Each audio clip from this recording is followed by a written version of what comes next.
Welcome to the Peaceful Parenting Podcast. I'm your host, Sarah Rosensweet, mom of 3 young people, peaceful parenting coach, and your cheerleader and guide on all things parenting. Each week, we'll cover the tools, strategies, and support you need to end the yelling and power struggles and encourage your kids to listen and cooperate so that you can enjoy your family time. I'm happy to say we have a great relationship with our 3 kids. The teen years have been easy and joyful, not because we're special unicorns, but because my kids were raised with peaceful parenting. I've also helped so many parents just like you stop struggling and enjoy their kids again. I'm excited to be here with you today and bring you the insight and information you need to make your parenting journey a little more peaceful. Let's dive into this week's conversation. Hey, welcome back to another episode of the Peaceful Parenting Podcast. Today's episode is a coaching call with Georgina. Georgina is the mom of 6-year-old Oswald and baby Walter. And Georgina wanted to know how to best support her oldest son, her 6-year-old, who is a really intense little guy with big feelings. And she was really wondering how she could best support him and make things easier at home. Today's coaching call, and the follow-up is such a good example of how looking at ourselves and our own childhoods can really change the course of our parenting. And I think you're definitely going to want to stick around to hear the update from Georgina, because holy cow, she really had some major shifts in her life and her parenting. Before we get into the call, I just want to remind you to share this episode with a friend or any friends that you think might benefit from it. The best way that we can reach more people is through word of mouth. So as always, I appreciate any shares that you can give and any reviews on your favorite podcast player. And also, there are some exciting things coming up this spring. So make sure that you are on my email newsletter list. You can sign up at sarahrosensweet.com/newsletter. I send out a couple emails a week, and this is really the best way to make sure that you don't miss anything, as well as getting weekly inspiration in your email box. I got an email last week from someone who said, every email I end with, if you don't want to get any more emails, here's a way to unsubscribe. And she said, I can't imagine anyone ever choosing that option. I look forward to getting your emails every week. She said she had to chuckle when she saw that because it was so foreign to her, which was really lovely for me to hear. So again, you can go to sarahrosensweet.com/newsletter if you'd like to sign up so that you don't miss anything and that you get some really great ideas and inspiration and help in your inbox every week. So let's dive in and hear from Georgina. I promise you this was a really good one. I think they all are, but this really stood out for me in terms of the shifts that Georgina was able to make. So let's meet Georgina. Hi, Georgina. Welcome to the podcast. Hi, thank you for having me. Yeah, so if you could just introduce yourself, tell us a little bit about who you are and your family. Okay, so I'm mum to Oswald, who is 6.5, and I'm also mum to Walter, who is almost 5 months old. So I've got the 2 of them now, and I've got a husband, and I'm on maternity leave at the moment. Okay, great. How can I support you today? It's really a sort of issue that I have with my older son. And he's always been quite a big feeler, I would kind of call him. I think he's very sensitive and he goes he's kind of quickly reactive to situations, and he goes very big. And I really feel like I still feel very lost in those moments when he is angry, which is sort of where he tends to go to when he's dysregulated. So when something happens, and this happens quite frequently, he sort of, it feels like he goes from nothing to 100 on the scale. And, I feel like I've got tools in like other areas. I've sort of, we've developed tools, but for his anger, I just still feel a little bit lost when how to support him in the moment. And also, with at this stage, with his age, there's more that I can be doing to help him to maybe not go there so quickly. Right. That's so tough. It sounds like he's really sensitive and has that like level of intensity that is hard. It's hard for him and hard for you. Yeah, I mean, he was quite an unsettled baby, and we found that really difficult to sort of manage at the time. And now having a new baby, we sort of do realise the difference in the personalities. Whereas, Hmm. first baby, you just don't know what's different to other babies, maybe.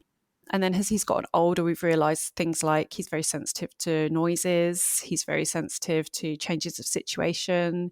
There's a lot of things that we now understand about him that we didn't know when he was younger. So, it's good to have that level of understanding that we now have that he's a bit older. But the level of like reactivity is still seems sort of really high. And I'd just like some more strategies for helping him with that. Okay. Do you want to give me some examples of, something you can recall with a little detail of something that's happened recently? I mean, one that we had last week was we'd been playing, and then my husband took the baby out so that he could get some sleep. And it's sort of, we kind of have these pinch points in the day. I think lots of people do, I suppose. And this was sort of, Oswald's getting hungry, the baby needs a sleep, and we need to make dinner all at the same time. And so that's going on. And I'd put on an audio story for him to listen to, and, things were going okay. And then the audio story came to an end, and I asked him if he wanted me to put another one on while I was carrying on cooking.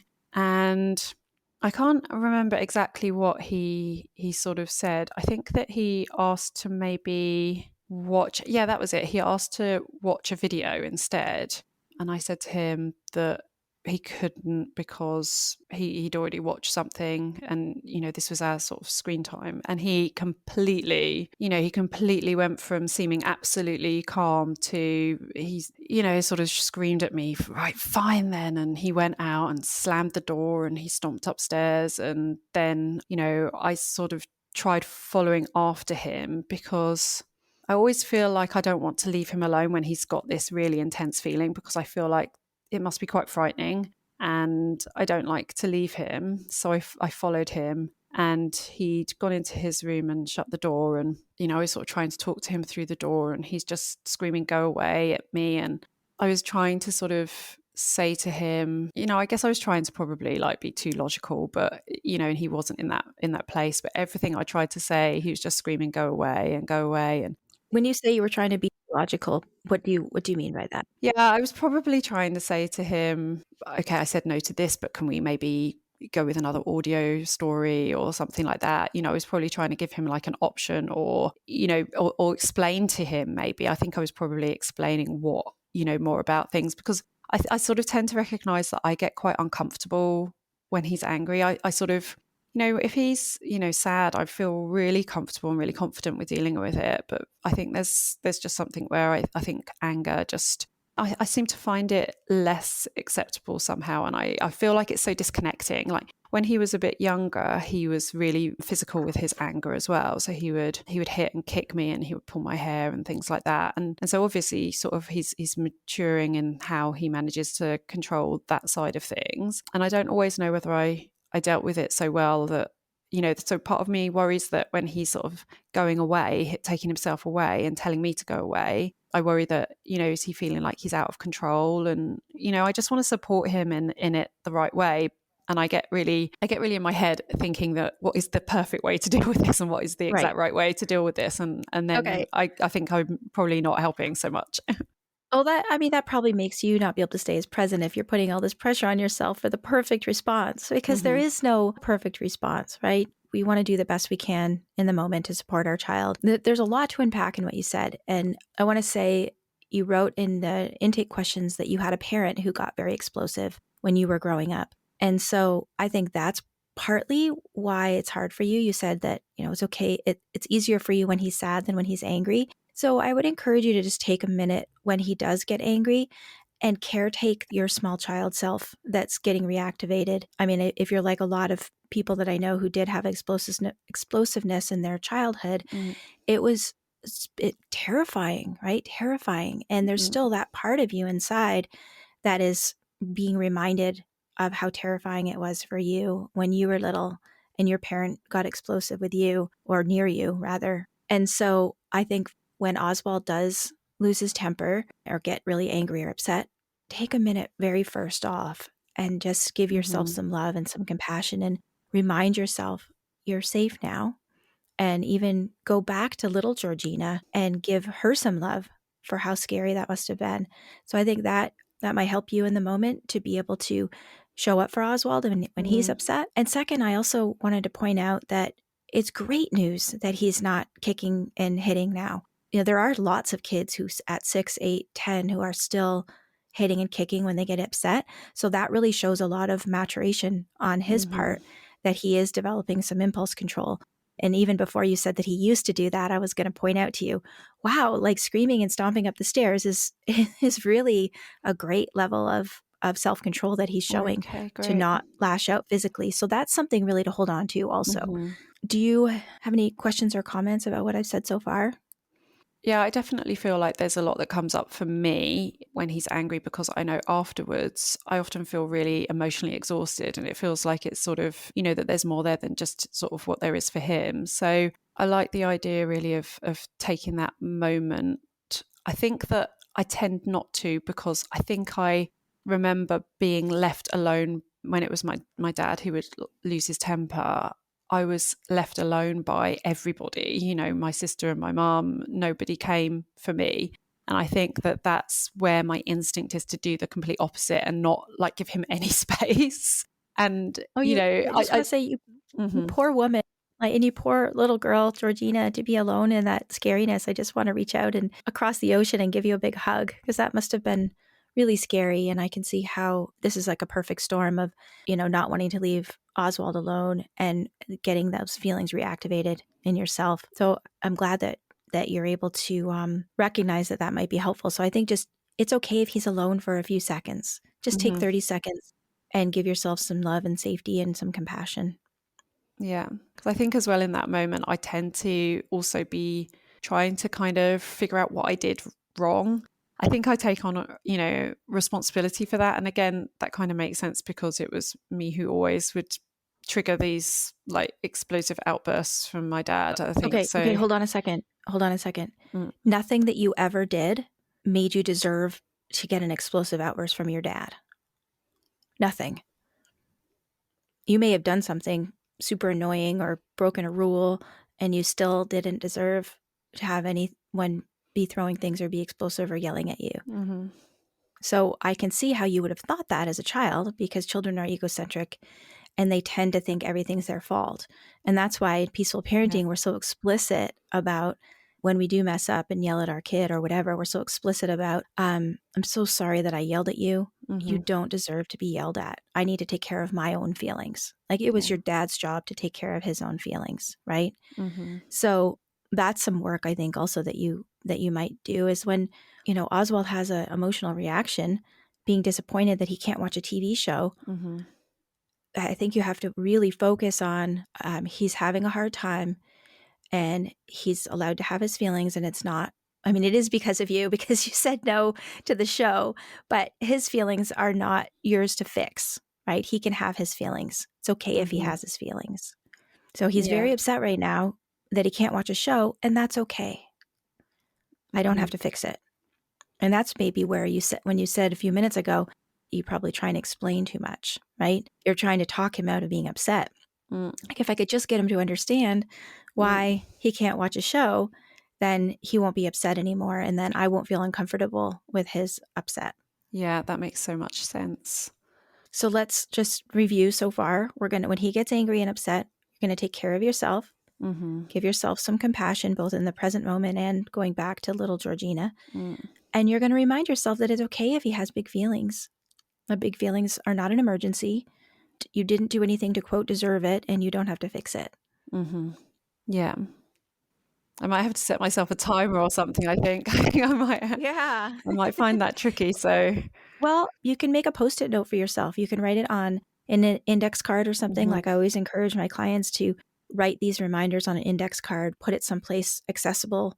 If it's a daily practice that you need to remind yourself, keep it in your back pocket Mm-hmm. or, put it on the kitchen shelf or something that you can pick it up and look at when you're feeling dysregulated. Because you're Yeah. right, when you are dysregulated, when you've gotten hijacked because of his big feelings, and in this case, it's sort of like hijacked by just upset, not anger. Like it didn't sound like you were angry, you were just worried and upset. but you're still hijacked. So you don't have as much capacity to access your thinking brain when that Mhm. happens. So write down what you want to remember and keep it with Mm-mm. you or keep it accessible. Mm. Yeah. It's kind of bringing up another question that I have for you about on the anger side of it, which is that, I don't get angry with him. And I think I really have, quite a fear of expressing anger or frustration at all in front of him. I feel like, obviously probably another part of my childhood background showing up. I sort of wonder whether I'm not, by doing that, am I not showing sort of him that anger is part of the human experience, or am Mm. I don't know. I mean, I sort of take myself away if I'm feeling angry, and I don't know whether that's the right way to kind of be. Maybe it links in with where I was asking about how I can help him, Hmm. with his anger. Is do I sort of need to model more a bit of it? I think that taking yourself away to calm down when you feel angry is a beautiful thing to model. And I think you can be explicit with him. You Hmm. know what? Mama's feeling really frustrated and upset right now. And I don't want to yell at you. So I'm going to go to my bedroom and I'm going to take a few minutes to calm myself down. I'm racking my brain trying to think if there's another way to model healthy expression of anger. I don't think that showing him you're angry in front of him by doing Hmm. something would be helpful. I think modeling Yeah. taking yourself away is the most helpful thing. Hmm. You could tell him when you come back, "Oh, I was feeling so frustrated and angry, so I went to my room and I did XYZ," Yeah. right? Hmm. To tell Hmm. him how you helped yourself with your feelings. But he's already doing that, and I wanna Mm. talk about a little bit about that, about him taking himself away. And, I do think, though, that you're right to wanna model healthy expression of all feelings. Everybody gets angry sometimes, and when we get angry, we have to figure out what helps us feel better, right? Mhm, mhm, And so you could think if there's any other things that you want him to have in his toolbox. You know, you don't want to really have him witnessing your adult expression of anger, but you could give mm, him some suggestions of things that he could do when he's angry. But I honestly, I think him taking himself off to his room is not a terrible thing. And so let's talk about how to okay. support him Yeah. with that. So you may have heard a lot of peaceful or gentle parenting people who say, don't leave a child alone with their big feelings. And I think that that is very wise advice. Mm, And I also think that advice or that sort of sentiment was created to make us not send kids away when they're feeling angry, right? mhm, Like, I'm just going to ignore you when you're having these big feelings, or I'm going to send you to your room, right? Like, that's the leaving children alone with their big mhm. feelings. We want to avoid that, but that's when it's coming from us that, like, I don't, Yeah. you don't exist in my presence when you're angry. I don't think there's anything wrong with giving someone space when they want it, right? When he says, when he goes off to his room and shouts, go away, Mhm, what I would do is give him some space while making sure that he knows you're still there. mhm, So I would say, you follow him upstairs and you say, "Hey, sweetie." And he says, "Go away." mhm. And you say, "I hear you're really upset. I'm going to stay outside your door and I'll check on you in a minute. Or I'm going to go back downstairs and I'll come back and check on you in a minute. You're not alone." So you can respect his desire Mhm. to have taken himself away while still letting him know that you're there. Or you could say Yeah. something like, "I'm going to come back in a few minutes and see if you're ready for a hug." Or if there's anything Yeah. you want to talk about. I mean, in this case, there probably wouldn't be much to talk about since it was pretty clear cut. He's just Yeah. upset that he didn't get to watch a show. But I really think it's okay to let kids have space and it's respectful. And we're not going away and then waiting for them to come out half an hour later, right? Mhm, It's like mhm. we're going away or standing outside the room, sitting down outside the room. Maybe you could pass him a little note under the door. "I Mhm. love you. How are you?" if he's a reader. But giving them space while letting them know that we're still there, I think is key. Okay. That's cool. That feels like permission. Yeah. It's different than the experience you had, which was no one was there for you and you were alone, right? Mm, This is like he's maybe developed a strategy that really works for him to be able to go up and give himself a few minutes alone in his room to yeah. help himself calm down. And you're Mm, not deserting him. You're not mhm. saying, "Come out when you're feeling happy again," or you're not Yeah. saying, "I don't want to hear that screaming." You're just Mhm. respecting his wish for a little bit of alone time. Yeah. I mean, I do some of what you've talked about, but I think I throw in a lot more words as well. Like, it's okay to be angry. Everyone can be angry. I think I'm sort of panicking a wee bit because I haven't taken that little bit of time. I think those Yeah. strategies are going to help me a lot to, I think, especially taking the time and just, yeah. Yeah, because if you're dysregulated, you're sort of panicking inside, Mm-hmm. right? Like I don't want him to be upset. I don't want him to be angry. I don't want him to be mad at me. And so what can I do to get him out of this, right? Mm-hmm. Instead, it's like, I'm safe. It's okay if he's angry. It's okay if he has these feelings, and I'm just going to be here for him. Yeah. Another thing I wanted to talk about. I love that you had this scenario for us to work with. When we have a kid who has big feelings, I think we also want to spend a little time on thinking about prevention, Mm-hmm. right? Like, could you have anticipated, like going back in time, that, maybe he was going to be hungry and therefore a little bit more volatile? I guess I'm just thinking about if you could have given him like a little plate of vegetables or something to eat while he was listening to his audiobook. Yeah, I mean, it can be. I mean, we definitely get that he gets, hungry after a school day. And he's also, after school days, he does tend to have a bit more in his emotional backpack. And, we can't always know what we're expecting. I mean, when things are at their worst, it does really feel I really feel like on edge, that I feel like I'm anything, that I've got to get everything sort of spot on. And again, it sort of goes into this idea of, where I start to think I need to get everything right. And we're always quite mindful of trying to make sure that he gets some snacks after school and things. But sometimes, the timing doesn't Yeah. end up working out quite right. We do try to be quite careful with how we phrase things in terms of, really trying to avoid like hard no's and instead sort of maybe going in with a sort of delaying tactic almost. It's just good to not say a hard no. But Yeah. yeah, I think probably at the moment we're just, where we've got the baby, I'm definitely, with less sleep, not feeling so Oh, emotionally yeah. resilient, and I'm not kind of like on top of things so much. Yeah. So So I think we're missing a few balls here and there. just for people listening, when you do say try and avoid saying a hard no, that might look like, tell me if this is what you're thinking of. You can watch your show tomorrow. Mm-hmm. Or like, he says, I want to watch a show.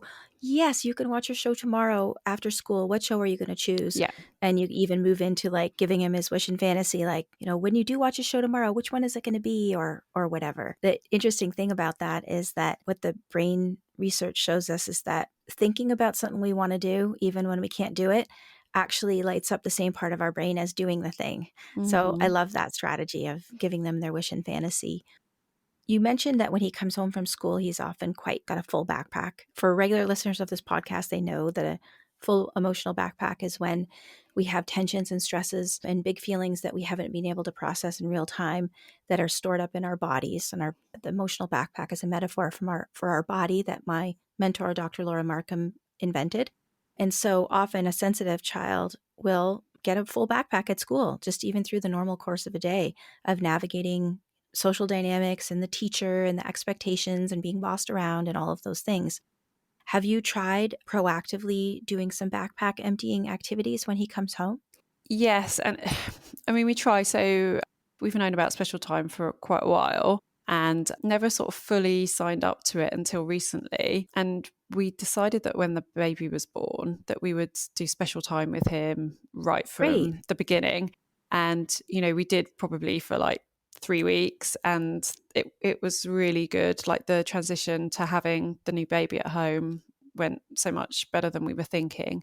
And now we do recognize how good that is, but it doesn't always happen. So, and he also needs a lot of rough housing at the moment, which again, I'm sometimes just tired and I'm trying to Yeah. get creative about things. So we've been doing sock wars instead of wrestling and things that are a little bit less physically Mm-hmm. demanding. So that sort of thing for sure, helps him out.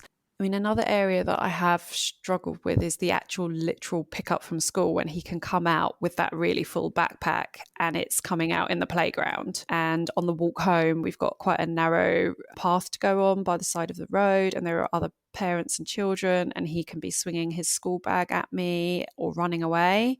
And sometimes that's happened, as he's come out of the door, you can see his face kind of as Mm. he meets me. And I Mm-hmm. meet him. I love your delight, showing delight in your child. So I always have like a big smile. I'm so glad to see you. I've missed you. Oh, it's so great to have you coming home. But it can be, there's just too much there for him. And those moments can be super hard. I don't know if you have Yeah. any thoughts. So is he a kid who likes physical touch? He Like, does doesn't he like hugs? He doesn't really seek hugs much. He'll like I gave him like I carried him around and gave him a big cuddle. Like I was singing to him tonight, and he was like, "That's enough now." So he does like it, but he sort of doesn't seem to sort of seek it that much. I guess I was just wondering if maybe a big bear hug when he comes out might be regulating, just like soothing his nervous system with some like pressure and connection. Hmm. But if he's not a person who likes hugs, then that Yeah, might I not usually be go helpful in for with a him. hug, and Hmm. usually he kind of like shoves his school bag to me. So it almost like Hmm. makes a barrier. It seems like he's just needs, almost because I don't think it happens when my husband goes to collect. And I think it's almost like, there's my safe place. I need to get this, it's just, I guess he's just got to get it out. Is there a chance that you can play in the schoolyard when you grab him? Yeah, I could try that. I would try and chase him around in the Hmm. schoolyard. Hmm. Hmm. Like, get him laughing, like, because just Yeah. to go back to the backpack emptying activities, special time is wonderful. It's more of a connection strategy than it is a backpack emptying strategy. Hmm. For backpack emptying, the two main ways kids will process all of those tensions and stresses they're holding on to is through laughter and tears. And the laughter bit it helps to flush the body of all of those the chemicals and different things that have built up throughout the day that makes him feel Hmm. a little bit more testy or Hmm. cranky or a little more button pushing.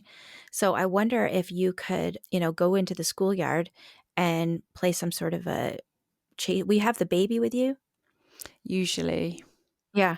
So I wonder if you could say, show the baby how fast you can run from, Hmm.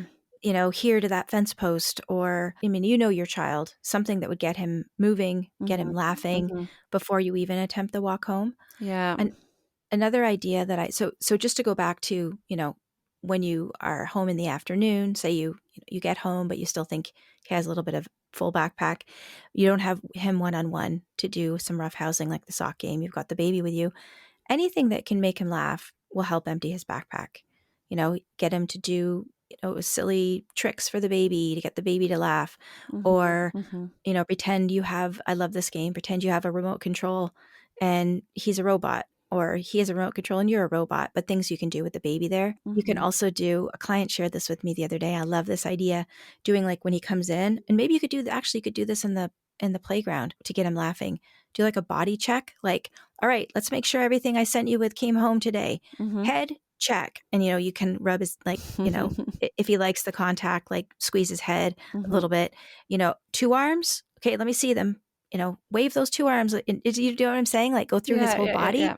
and just doing Hmm. like a check and get him laughing, like right then and there. So yeah, do you think those things you could try and see how that might help?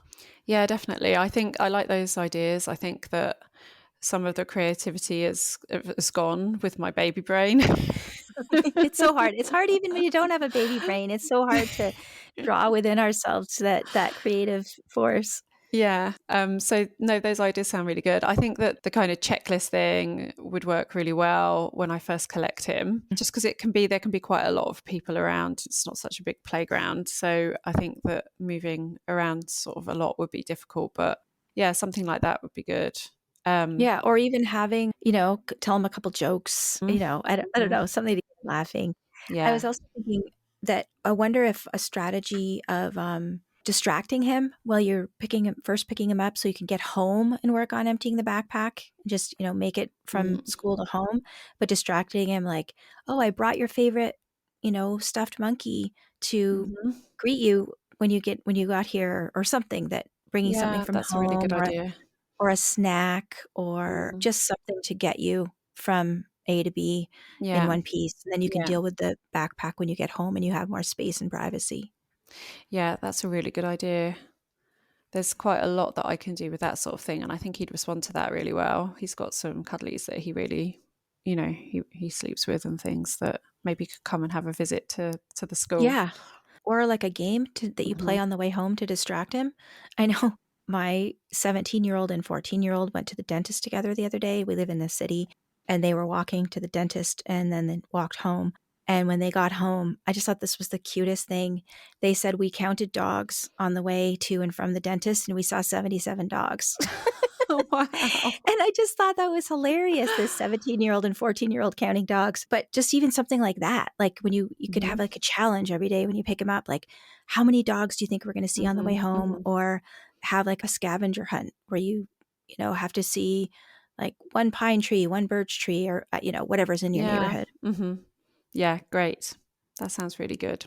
Because I think I can often tell, just from looking at him in the doorways, he's coming out to me, whether I'm going to need one of those strategies or whether we're okay. And he's just going to tell me, Yeah. usually, when he's okay, he just talks to me the whole way home. And I'm just like, oh, wow, that sounds great and things. But if I've got a few of these things on like little cards tucked Yeah. into the buggy, then Perfect. I can just pull one out and Yeah. You see his yeah, face, you're like, okay, yeah, time for a card. yeah. I think Yeah.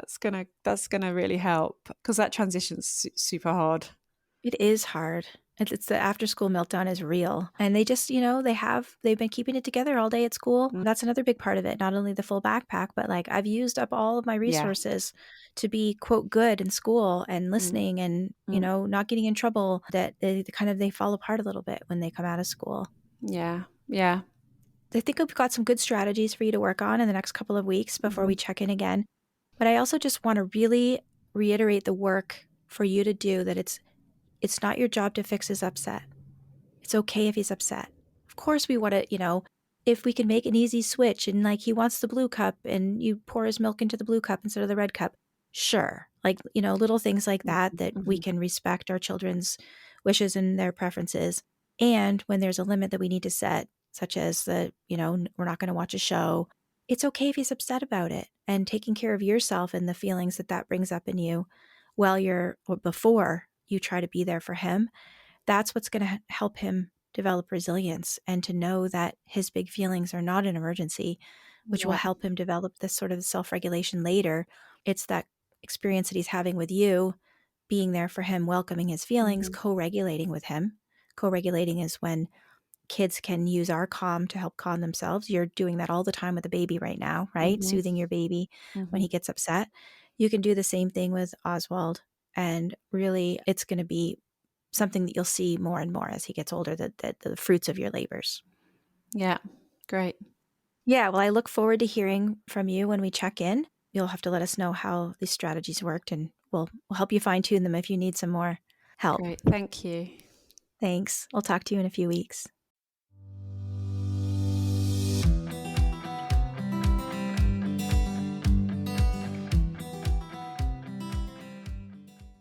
Hi, Georgina. Welcome to the podcast. Welcome back to the podcast. Thank you, Sarah. Hi. Hi. So, give us an update. How have things been going with Oswald since we talked last time?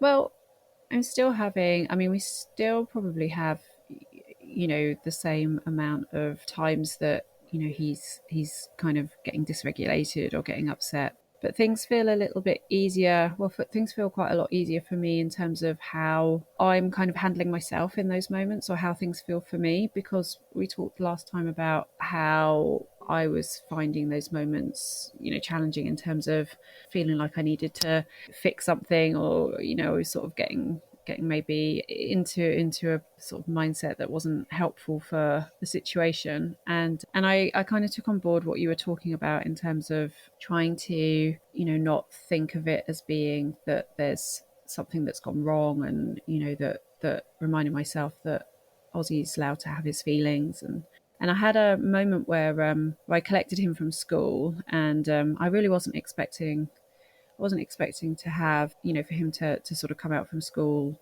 not feeling too good. But he came out and obviously wasn't okay. And I wasn't able to do anything to sort of help him in that moment. So we had quite a difficult trip home where he was sort of 1 minute he was like running off away from me, and then he was coming back and sort of like swinging his bag at me. And I had my 4-month old with us as well, who was also not happy, crying in the pushchair because he Aw. was hungry. So that was a really challenging trip home. And I think getting home was just sort of felt like a sort of survival moment. But then because you'd said to me about, about letting Ozzy have some time because the baby was crying, I sort of sat down in a separate room to where Oswald had taken himself, and sat and fed the baby. And while I was feeding him, I really kind of thought about what you talked about in terms of thinking about my experience when I was young with my dad getting angry, and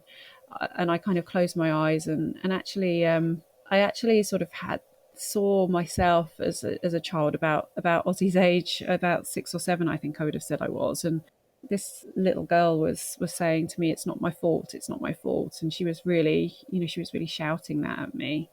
It was something where I actually then said to this child who was saying this that, yeah, you're right. It wasn't your fault. It wasn't your fault. And it was a really amazing moment, actually, because I never have been able to, I think, speak to this child before. This, speak to myself as a girl who was experiencing anger coming at her, and give her some love.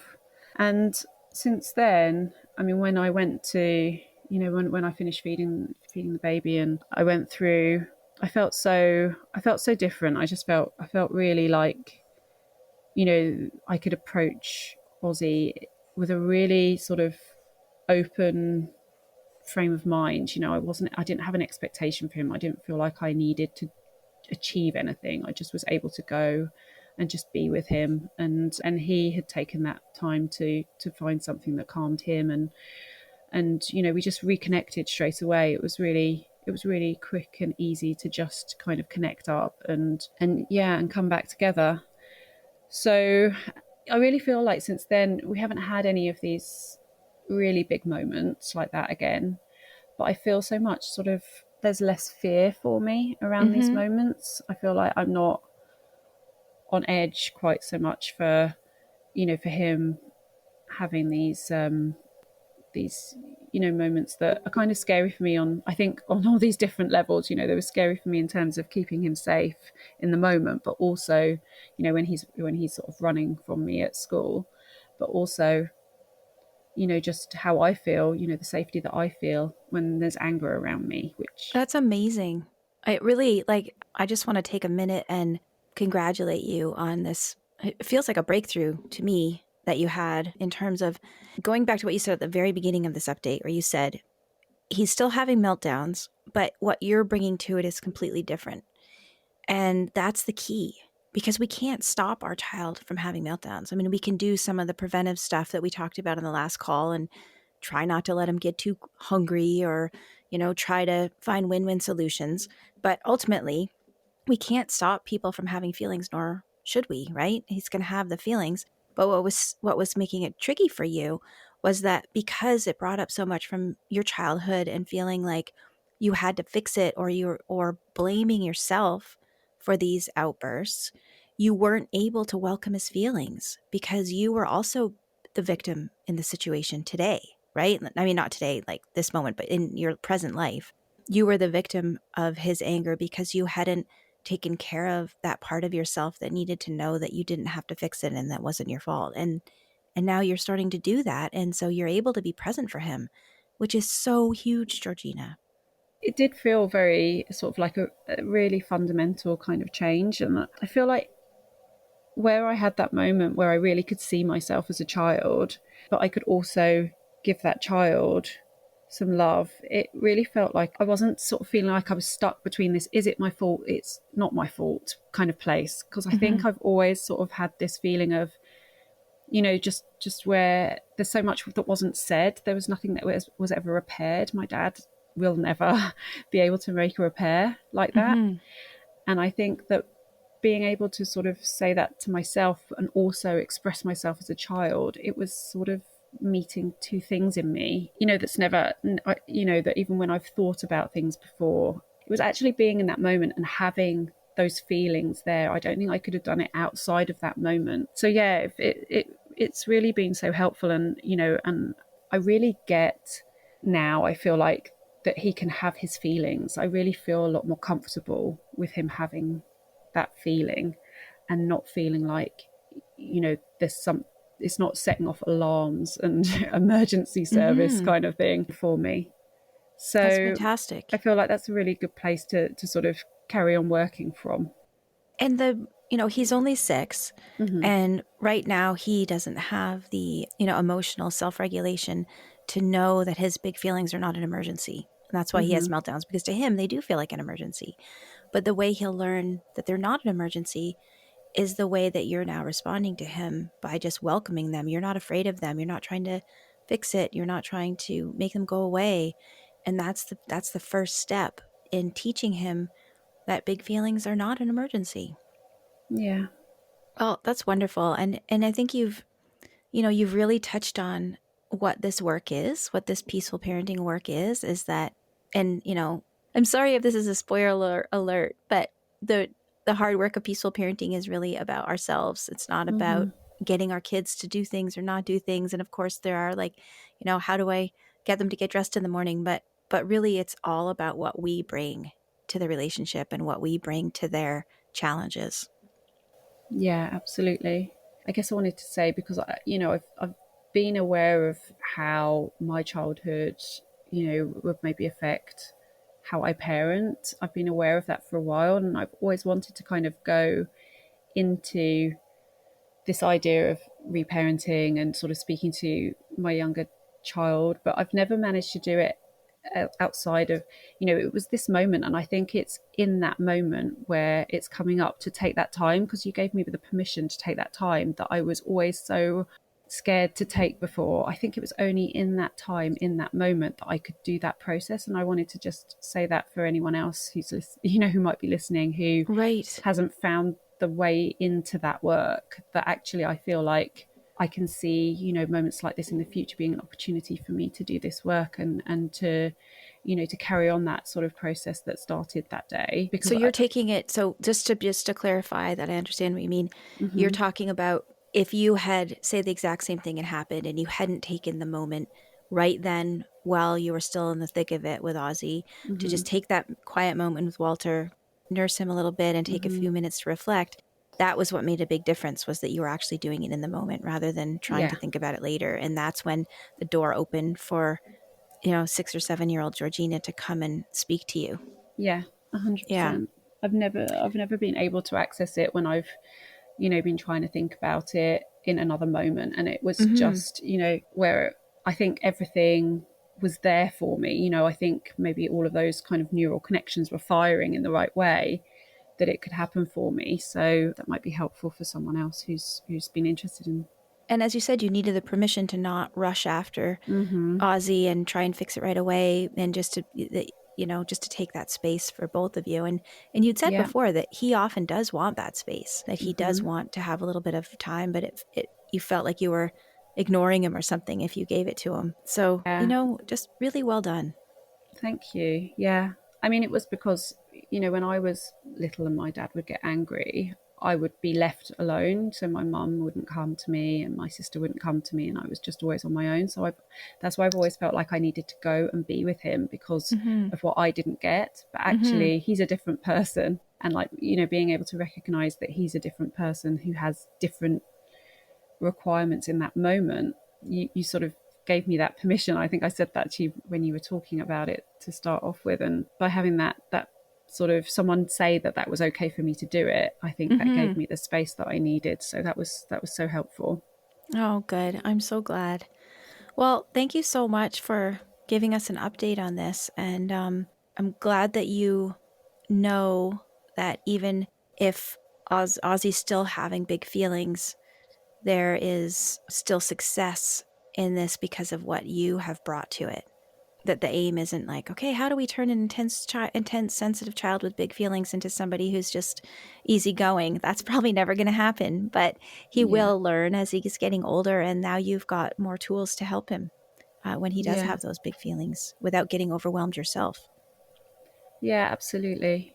No, I mean, I think that like you were saying, the spoiler alert, everything that I can do that helps me to understand myself, helps me to, be there for him. And that's been so helpful. It wasn't something I was expecting to come out of talking to you, but it's really great. So thank you. Oh, you're so welcome. I love these calls because honestly, I never know what's going to come out of them either. So it feels like a discovery for me, and I learn things from the parents that I coach, and I'm grateful to you. So thank you. Thank you. That was so great, wasn't it? After we stopped recording, I just thanked Georgina for her vulnerability.